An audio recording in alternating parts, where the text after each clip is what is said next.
देश में जातीय जनगणना लागू होने के बाद लगातार जो है अब दिखा जा रहा है कि महागठबंधन जो है जातीय गोलबंदी में जुट गई है। हमारे साथ जो कांग्रेस के युवा के राष्ट्रीय सचिव हैं कुमार रोहित, हम उनसे जानते हैं कि लगातार आप लोग मैदान में उतरे हुए हैं और लगातार जो गोलबंदी कर रहे हैं, जातीय गोलबंदी, क्या लग रहा है? खासकर आरजेडी पूरी तरह से गोलबंदी में जुट गई है। नहीं, देखिए, वो सभी दल हो या व्यक्ति हो या राजनेता हो जो इस देश में गरीबों की, शोषितों की, वंचितों की जो बात करेगा, उनके साथ हम लोग हैं। और कांग्रेस पार्टी जो है वो शुरू से ये लड़ाई लड़ते आई है कि जहाँ भी जो लोग कमज़ोर हों, जो शोषित हों, जो वंचित हों, उनके लिए लड़ाई जो है वो लड़ते आई है। उसमें विभिन्न तरीक़ों से, उसमें एक ये भी पार्ट है, जातिगत जनगणना जो है, इसका मांग हम लोग शुरू से लेकर के लड़ाई लड़ रहे हैं। वो बात अलग है कि सरकार उनकी है, लेकिन हो वही रहा है जो विपक्ष चाह रहा है। तो हमारे नेता राहुल गांधी जो है वो पहले ही ताल ठोक के बोले थे कि ये जो है जातिगत जनगणना उनको करना पड़ेगा, और वो जो कि सामने में आया है। तो ये लोग शुरू से जो है, हमारे नेता जो है उनके बोलने के बाद को इग्नोर करते हैं, लेकिन बाद में वो उनको प्रत्यक्ष रूप से करना पड़ता है या वो होता है। अब चाहे वो आप देख लीजिए कि कोरोना आ रहा है, कोरोना आ रहा है, हमारे नेता कई बार चिल्ला रहे थे, लेकिन उनको कोई सुना नहीं। लेकिन आया और देखे कि देश में क्या हाल हुआ, लेकिन उसके बावजूद भी वो लोग जो है वैक्सीन की जगह थाली पिटवा रहे थे देश में। तो इसी तरह से नोटबंदी के बारे में हमारे नेता ने बोला था कि नोटबंदी से जो है कि नहीं, बिजनेसमैन की, जो लो इनकम वाले बिजनेसमैन, उनकी कमर टूट जाएगी। आप देख सकते हैं कि हाल देश का भी क्या हाल हुआ है, गरीब और गरीब हो गया है, और उनके जो कुछ मित्र हैं वो आज के डेट में पैसा लेकर के एयरपोर्ट से लेकर रेलवे स्टेशन तक खरीद रहे हैं।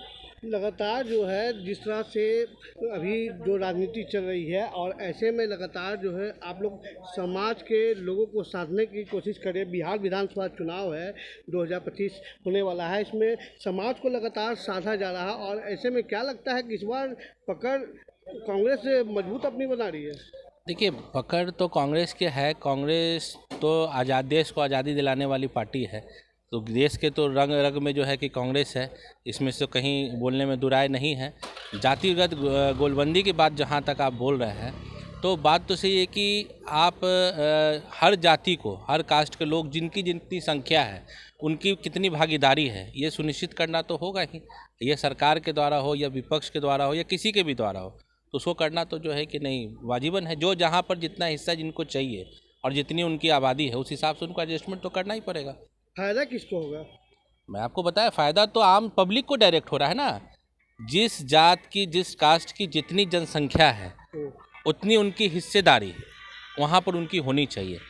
बेसिकली इसका फॉर्मूला तो यही है ना, इसी वजह से ये कराना, दूध का दूध और पानी का पानी हर जगह हो जाएगा। बिहार विधानसभा में क्या मुद्दा होगा आप लोग का? जिस तरह से आप लोग मैदान में अभी दिखाई दे रहे हैं, पूरे डट के लगे हुए हैं, क्या मुद्दा होगा? बिहार विधानसभा चुनाव में हमारे कांग्रेस पार्टी का और हमारा सबसे बड़ा मुद्दा है बेरोजगारी और पलायन।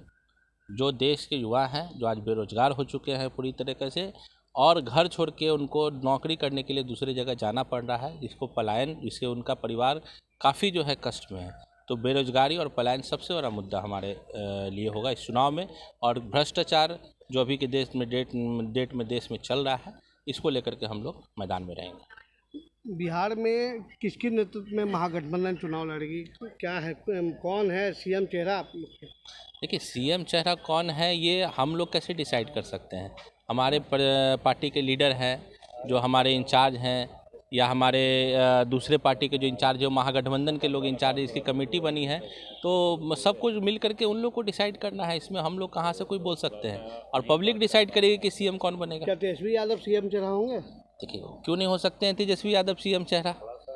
तेजस्वी यादव क्यों नहीं हो सकते हैं? वो विपक्ष के नेता है। राजेश राम जी हमारे प्रदेश अध्यक्ष हैं, क्यों नहीं हो सकते? पिछले भी बैठक में राजेश राम जी ने साफ किया कि जो आपसे समझदार होना चाहिए, जिसको समझदारी हो, समझ जाए कि कौन नेता हो सकता है सीएम चेहरा। देखिए, आप एक चीज़ को समझिए कि वहाँ पर मीटिंग में क्या फ़ैसला होता है, जनता हमें क्या फ़ैसला करके देती है, जनता क्या डिमांड करती है। अरे ये बोलने में तो कहीं दूर आए नहीं ना। आपका ये सवाल जो आप मीडिया के द्वारा हमेशा उठाया जाता है कि सीएम चेहरा तेजस्वी हो सकते हैं कि नहीं, क्यों नहीं हो सकते हैं तेजस्वी भी हो सकते हैं, इसमें कहीं तो दूर नहीं। बड़ा चेहरा है, हमारे बिहार के बहुत बड़े नेता हैं वो, तो निश्चित है अगर चेहरा वो भी बनते हैं तो उसमें कोई कठिनाई तो नहीं होनी चाहिए। साफ तौर पर आप सुन सकते हैं कि कुमार रोहित जो युवा के राष्ट्रीय सचिव हैं, उन्होंने अपनी बेबाकी से अपनी बातें को रखा है और जो आगामी बिहार विधानसभा चुनाव है उसको लेकर भी उन्होंने कहा है कि कई मुद्दे हैं, उसको लेकर हम लोग मैदान में उतरने का काम करेंगे। पटना से न्यूज़ अलर्ट इंडिया के लिए अमित वर्मा।